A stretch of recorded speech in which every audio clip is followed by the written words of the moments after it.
اس جاگیر پہ اس نے اپنے قافلے کو آباد کر دیا، اپنے قبیلے کو، اور ایک چھوٹی سی حکومت بنا لی، جو ایک صوبہ سمجھو سلمان سلجوقی کا، وہ ایک چھوٹا سا صوبہ ہے۔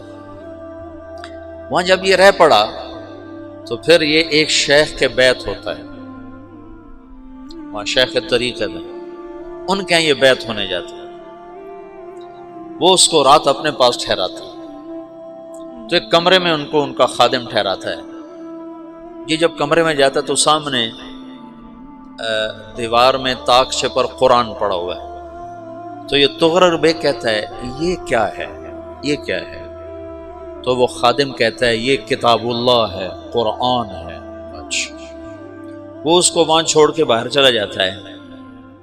وہ دیہاتی آدمی، جنگل کا رہنے والا، پہلی دفعہ زندگی میں قرآن دیکھا، وہ کہتا ہے یہ قرآن ہے، اللہ کی کتاب ہے، میں اللہ کی کتاب کے سامنے سو جاؤں، کتنی بے ادبی ہے۔ تو اس نے ایسے قرآن اٹھایا اور سر پہ رکھ لیا اور کھڑا ہو گیا، ساری رات قرآن سر پہ رکھ کے کھڑا رہا۔ رات کے پچھلے پہر اس کو خواب آیا، کھڑے کھڑے اس نے دیکھا کہ اس کی پشت سے ایک چاند نکلا اور شیخ کی بیٹی کے سینے میں جا کے اتر گیا۔ پھر اس لڑکی کے سینے سے ایک درخت نکلا جو پھیلتے پھیلتے پھیلتے 3 بر اعظم پہ چھا گیا، افریقہ پر، یورپ پر، ایشیا پر۔ پھر اس کی آنکھ کھل گئی، وہ کھڑا ہوا ہے، تو اس نے صبح یہ خواب اپنے شیخ کو سنایا، تو انہوں نے اپنی بیٹی اس کے نکاح میں دے دی۔